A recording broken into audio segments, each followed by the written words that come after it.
Hello student, good luck class में आपका स्वागत है। और मैं आपको बताने जा रहा हूँ घातांक, इसका पार्ट 4। इसके 3 पार्ट आपको पहले बता चुके हैं। आज देखो पार्ट 4 में क्या बताएंगे, जिनके ऊपर घात क्या हो, x हो, n हो, y हो, उनका मान निकालना, उनके मान कैसे निकाले जाएंगे। तो देखिए, चलते हैं पहले क्वेश्चन पे, ध्यान से देखना। जैसे मान लो ये कोई क्वेश्चन है अपने पास में,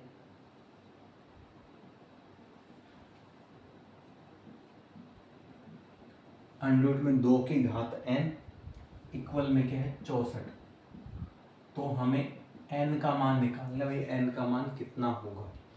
देखो मैंने बताया था अंडर का मतलब क्या होता है, आधी घात यानी 1/2। अंडर का मतलब क्या होता है, यदि अंडर 2 है तो इसका मतलब क्या है कि 2 के ऊपर कितनी घात है, 1/2 है। अंडर 3 है तो इसका मतलब क्या है, 3 के ऊपर कितनी घात है, 1/2। और यदि ऐसे हो तो इसका मतलब घात कितनी है, 5 के ऊपर 1/3 ये है। अब इसके ऊपर 5 के कितने, 1 यानी यहाँ जो आ जाए वो घात में जाती है, वो भी किस में, बटे में।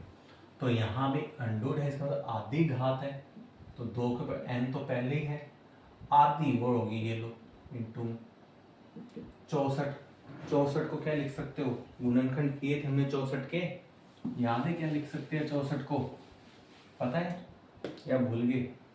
फिर से करते हैं, देखो 64 के पहले 2 का भाग 2 3 6, 2 2 4, फिर 2 का 2 एकम 2, 2 6 के भाग, फिर 2 का 2 8 16, फिर 2 का 2 चौके 8, फिर 2 का 2 दूनी 4, फिर 2 का 2 एकम 2। अब देखो 2 कितनी बार है, 1 2 3 4 5 6, यानी 2 की घात कितनी, 6।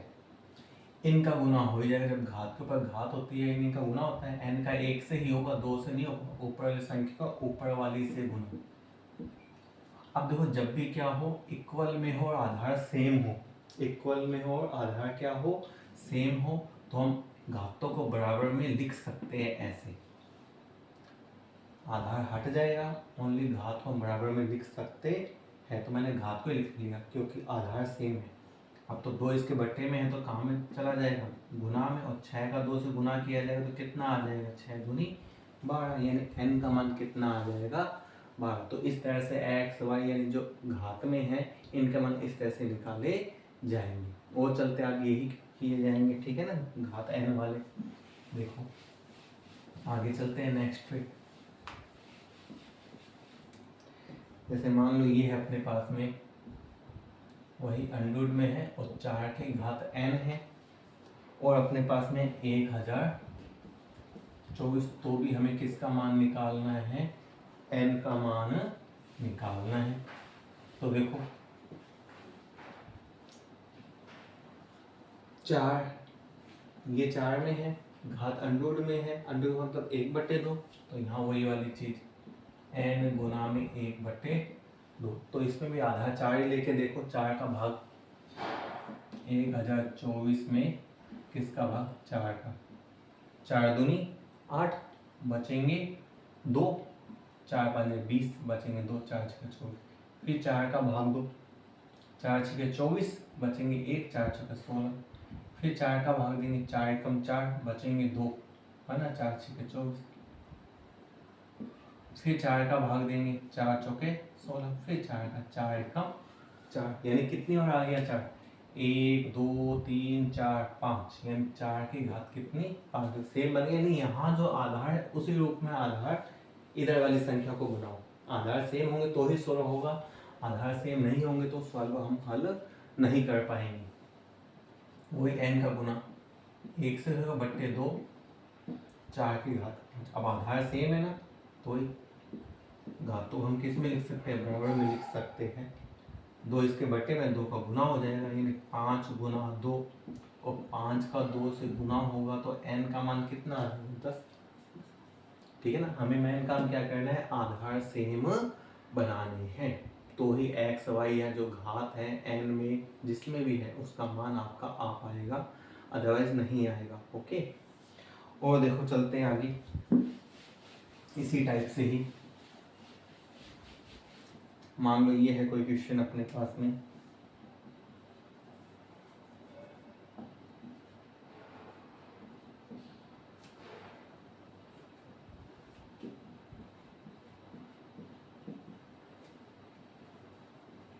100 इसकी घात x, तो हमें x का मान निकालना है ना।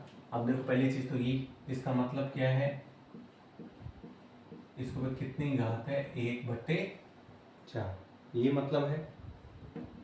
अब मैंने क्या कहा था कि आधार हमें क्या बनाने हैं, सेम बनाने। 100 है तो इसको हम क्या लिख सकते हैं, 100 की स्क्वायर लिख सकते हैं। 100 की स्क्वायर यानी 100 का 2 बार गुना किया जाएगा, जब भी 10,000 आएगा, 2 और 2 4 0, तो मैंने इसको लिख दिया 100 की स्क्वायर, और घात 1/4 है। ये सेम टू सेम 2 का गुना इससे हो जाएगा, या कटता है तो काट सकते हैं, 2 1 2 2 दूनी 4, 100 के ऊपर कितनी घात, 1/2, यहाँ 100 की घात है, बन गया आधार सेम। तो आधार को ना लिखे, हम घात को इक्वल में रख लेंगे, यानी x का मान कितना आ जाएगा, 1/2 आ जाएगा। देखो सीधे सीधे, ठीक है।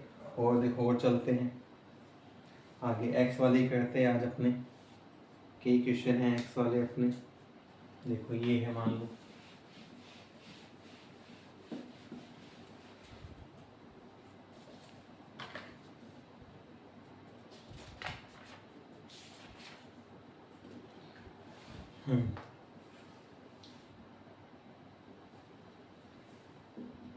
ये है मान लो 5, इसकी घात है x+3 बराबर में है 25, इसकी घात है 3x - 4। तो हमें x का मान ज्ञात करना है, ये है। अब आप देखो आधार कितना है, 5, तो मैंने कहा आधार सेम बनाने हैं, तो 25 को हम क्या लिख सकते हैं भाई, 25 को मैं 5 की स्क्वायर लिख सकता हूँ, लिख दिया। तो ये घात पहले से है, अब घात के ऊपर घात, तो इस घात का इन दोनों से क्या हो जाएगा, गुना, घातों का गुना होता है। तो देखो ये तो सेम टू सेम, इस 2 का इन दोनों से गुना, 2 का 3 से 2 3 6, 2 का 4 से 2 4 8, आधार सेम है, इक्वल में है, यदि इसका मतलब है कि मैं घात को इक्वल में लिख सकता हूँ, लिख दिए। अब x वालों को एक साइड, बिना x वालों को एक साइड, यहाँ x तो है, ये प्लस में 6x इस साइड लेके आएंगे तो माइनस का, यहाँ माइनस का 8 तो है, प्लस 3 को साइड लेके जाएंगे तो माइनस का, घट जाएगा ये, 6x में से 1x घटाएंगे तो कितना आएगा, माइनस का 5x। ये दोनों संख्या किसकी है, माइनस की है, तो माइनस माइनस क्या हो जाएंगे, प्लस, निशान माइनस का, इस माइनस से ये माइनस कट गया, 5 इसके गुना में है तो कहाँ आ जाएगा, भाग में, यानी x का मान क्या आ जाएगा, 11/5। बस वो चलते हैं, देखो इसी टाइप से, है ना। बस आधार सेम बनाओ, आपका पहला काम क्या, आधार सेम बनाने का। तो जब तक आधार सेम नहीं बनेंगे, आपका सवाल जो वो हल नहीं हो पाएगा। आधार सेम होंगे तो ही सवाल हल हो पाएगा, अदरवाइज नहीं होगा। तो इस चीज़ का ध्यान रखना आप, यदि घात x वाली में है तो। और देखो और चलते इसी टाइप से, 64, इसकी घात अपने पास में 2x - 5, इक्वल में 4 × 8, और 8 की घात है कितनी, x - 4, तो हमें x का मान ज्ञात करना है। जो घात x होगी, y होगी, z होगी, जो भी हो, आधार सेम बना। देखो क्या बनाते हैं इसको, हम किस रूप में बनाए, 4 के रूप में बनाए या 2, यहाँ 4 है, 8 को 4 के रूप में लिख सकते हो। 4 की कोई घात होती है भाई, 4 की एक 4 होगी, 4 की स्क्वायर कितनी, 16, 8 तो नहीं आएगा ना, नहीं। तो हम छोटी करें, 2 की घात के रूप में बनाते हैं सबको। वो कैसे बनाएंगे, देखो 64 हमने पिछले सवाल में लिखा था, एक में 2 की घात 6 होती है, 2 को 6 बार गुना करने पे आता है। 4 को हम 2 की स्क्वायर लिख सकते हैं, 2 की स्क्वायर 4 होती है। 8 को क्या लिख सकते हैं, 2 की क्यूब, है ना, ये x - 4 है। और वही देखो, घात के ऊपर घात, घातों का गुना, यानी इसका इन दोनों से गुना, 6 का 2 से 6 दूनी 12, 6 5 30। यहाँ भी घात के ऊपर घात है तो घातों का गुना, यानी 3 का इन दोनों से गुना, 3x और 3 चौके। अब यहाँ तो एक ही आधार, यहाँ ये 2 है, सेम तो है, पहले इसको थोड़ा सा हल कर लेते हैं। आपको कुछ याद हो कि आधार सेम है, गुना में है, तो आधार को एक बार लिखा जाता है और घातें क्या हो जाती है, प्लस हो जाती है कि नहीं हो जाती। तो घातों को मैंने प्लस में लिख दिया, और प्लस में लिखने पे क्या होगा कि कुछ हल हो जाएगा भी, क्योंकि ये दोनों बिना एक्स वाले ये हल हो सकते हैं। ये एक्स वाला तो ऐसा का ऐसा, इस 12 में से 2 माइनस हो जाएगा, 12 में से 2 घटाओगे तो माइनस का कितना आएगा, 10। अब आधार सेम इक्वल में है, यानी हम घात को भी इक्वल में लिख सकते हैं। तो इसकी घात ये लिख दी मैंने 12x माइनस 30, इसके इक्वल में इस साइड वाले की घात 3x माइनस 10। अब x वालों को एक साइड 12x 3x प्लस में इधर लेके आएंगे तो माइनस में, माइनस का 10 है ही, माइनस 30 को उधर लेके जाएंगे तो प्लस में, 12 में से 3 घटाएंगे तो क्या आ जाएगा 9x। ये प्लस का ये माइनस का, प्लस माइनस, माइनस 30 में से 10 घटाएंगे तो 20। 9 इसके गुना में है तो कहाँ आ जाएगा, भाग में, यानी x का मान क्या आ जाएगा 20/9, है ना। तो आपको बस एक एक चीज माइंड में रखनी है कि आपको आधार सेम बनाना है। और चलते हैं, देखो इसी टाइप से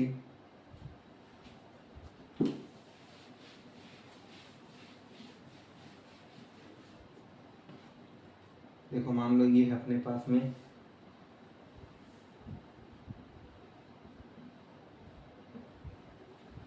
9/4, इसकी घात है x, 8/27, इसकी घात है x माइनस 1, और यहाँ है 2/3 ये। तो हमें x का मान ज्ञात करना है। तो अब इसको कैसे किया जाएगा अभी, देखो 9 यहाँ क्या है 2/3 है, तो इन सबको हम 2/3 के रूप में बनाएंगे, यानी आधार सेम बनाएंगे। अब कैसे बनाएंगे, तो पहली चीज क्या करते हैं, देखो इसको तो हम 2 की क्यूब लिख सकते हैं, 8 को, 3 को 3 की क्यूब। ये 2 की स्क्वायर होती नहीं, ऊपर होना चाहिए, लेकिन है कहाँ ये नीचे। तो पहले इस संख्या को पलट देते हैं, और जब इस संख्या को पलटेंगे तो एक घात किस में हो जाएगी, माइनस में। पहले हम क्या करते थे, माइनस की घात को प्लस बनाते थे तो संख्या क्या हो जाती थी, पलट जाती थी। अब भी बनेगा प्लस की घात, उसको माइनस बना लेंगे भाई, और संख्या क्या हो जाएगी, पलट जाएगी, ये तो घात होगी माइनस में। और किस लिए बनाइए, मुझे आधार सेम बनाना है, इसलिए बनाइए, ठीक है ना। मुझे आधार क्या बनाना है, सेम। अब 4 और 9, 4 2 की स्क्वायर होती है, 9 किसकी स्क्वायर होती है, 3 की, यानी कुल मिला के ये कि मैं इसको 2/3 की स्क्वायर लिख सकता हूँ। 2 की स्क्वायर 4 हो जाएगी, 3 की स्क्वायर 9, और एक घात पहले से ही है -x, सही है। वही चीज यहाँ, ये 2 की घात 3, ये 3 की, यानी 2/3 की क्यूब लिख सकता हूँ मैं। 2 की क्यूब 8 होती है, और 3 की क्यूब 27, गुना में x माइनस, ये वाली घात तो है ही। और जब घात के ऊपर घात तो घातों का गुना, 2 का -x से गुना -2x, यहाँ 3 का इन दोनों से गुना 3x, 3 एक कम 3। अब इनके आधार क्या है, सेम है। जब आधार सेम है, गुना में है, डॉट का मतलब क्या है, गुना। गुना में तो घातों को हम किस में लिख सकते हैं, प्लस में लिख सकते हो।